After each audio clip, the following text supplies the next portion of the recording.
Like share and subscribe, और कृपया करके इस चैनल को बढ़ाने के लिए आप इसको सब्सक्राइब कीजिए, साथ साथ अपने दोस्तों के बीच में भी इसको शेयर जरूर कीजिए। धन्यवाद। गुड इवनिंग फ्रेंड्स, आज की अपडेट कुछ इस प्रकार से है। प्रधानमंत्री नरेंद्र मोदी की अमेरिकी की यात्रा से चीन चिढ़ा हुआ है। भारत अमेरिका संबंधों में आ रही मजबूती को चीन अपने खिलाफ देख रहा है। यही कारण है कि चीन का सरकारी मीडिया ग्लोबल टाइम्स भारत और अमेरिका के खिलाफ जमकर जहर उगल रहा है।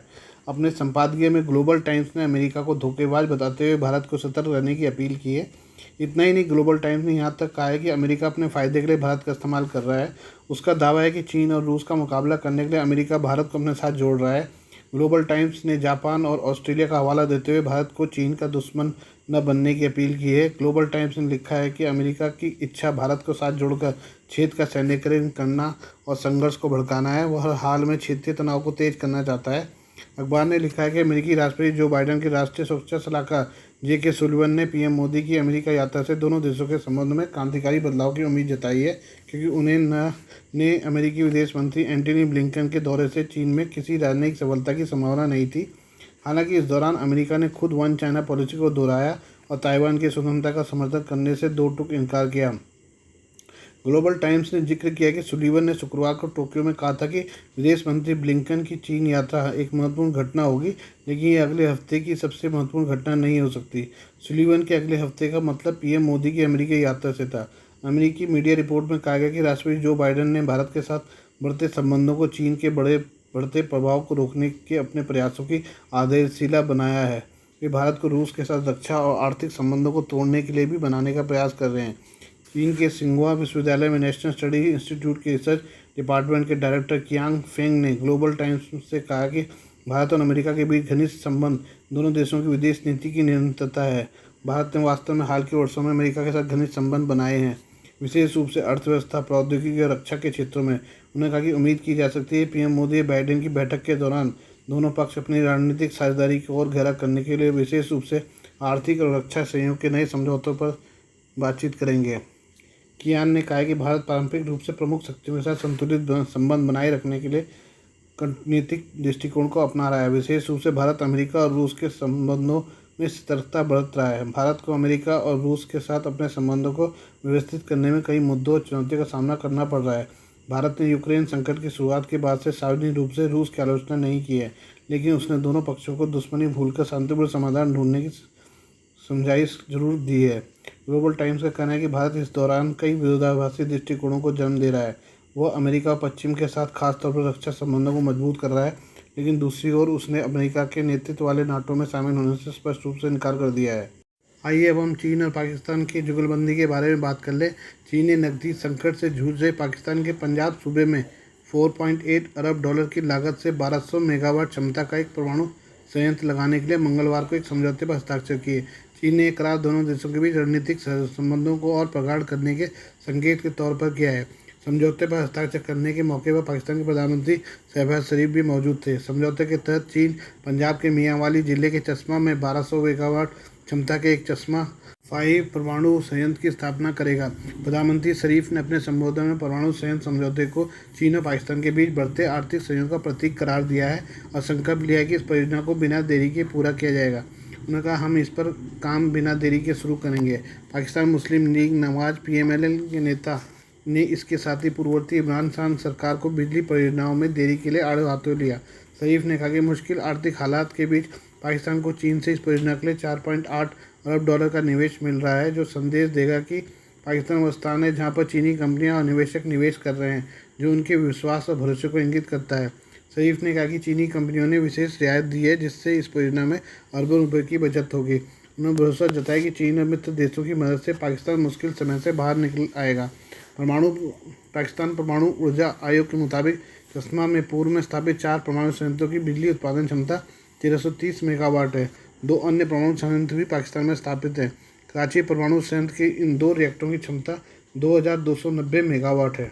अमेरिकी विदेश मंत्री एंटनी ब्लिंकन की 2 दिन चीन यात्रा का ठोस नतीजा यही रहा कि दोनों देश आधिकारिक और गैर आधिकारिक दोनों स्तरों पर बातचीत को आगे बढ़ाने पर सहमत हो गए।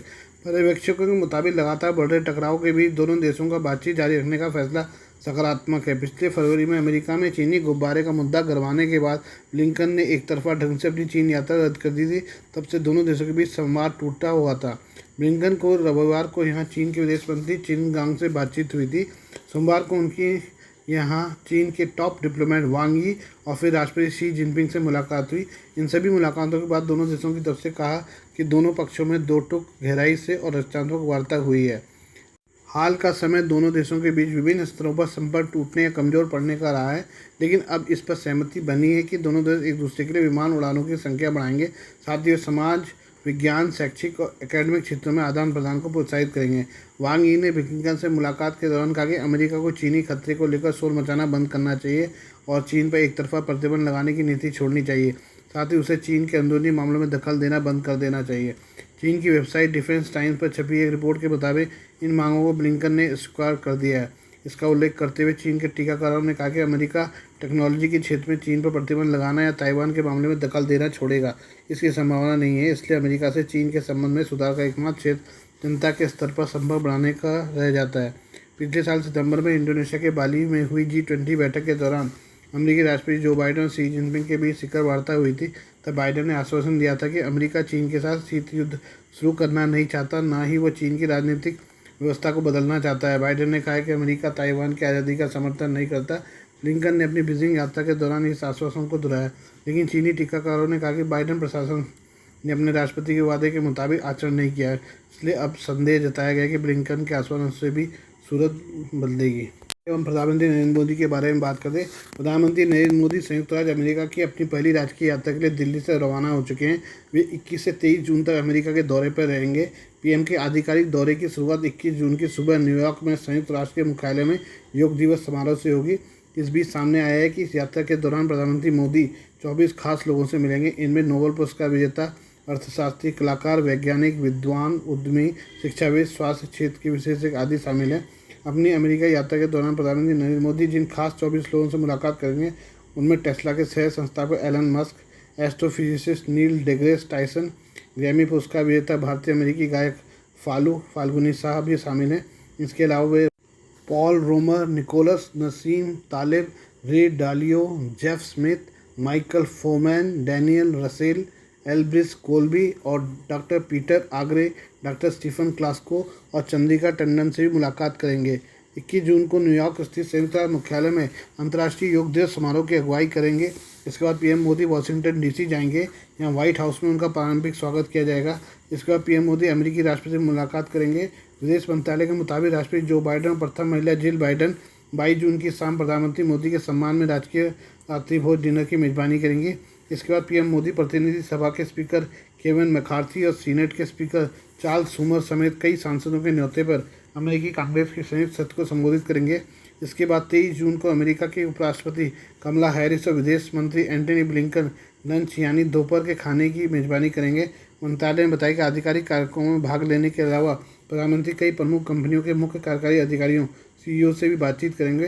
वे भारतीय अमेरिकी समुदाय के लोगों से भी मुलाकात करेंगे। पीएम मोदी की अमेरिकी यात्रा से पहले भारतीय अमेरिका के बड़े हिस्से में खुशी और उत्साह का माहौल है। सैकड़ों भारतवंशी देश के प्रमुख स्थानों पर एकत्रित हुए, मोदी के समर्थन में नारेबाजी की। वाशिंगटन डीसी व उसके आसपास के क्षेत्रों में सैकड़ों भारतीय अमेरिकी एकता का संदेश देने के लिए राष्ट्रीय स्मारक के पास जुटे व जुलूस निकाला। अमेरिका के अपने दौरे के बाद पीएम 24-25 जून को मिस्र जाएंगे। मिस्र के राष्ट्रपति अब्देल फतह अल सीसी के निमंत्रण पर यात्रा कर रहे हैं। वे यहाँ 11वीं सदी की वोरा समुदाय की अल हाकिम मस्जिद जाएंगे। वह यहाँ प्रथम विश्व युद्ध के दौरान मिस्र के लिए लड़ते हुए बलिदान देने वाले भारतीय सैनिकों को श्रद्धांजलि भी अर्पित करेंगे। साथ ही कई समझौतों पर हस्ताक्षर भी करेंगे। आज के लिए बस इतना ही। बाकी मिलते हैं कल आपसे नई खबरों के साथ। धन्यवाद।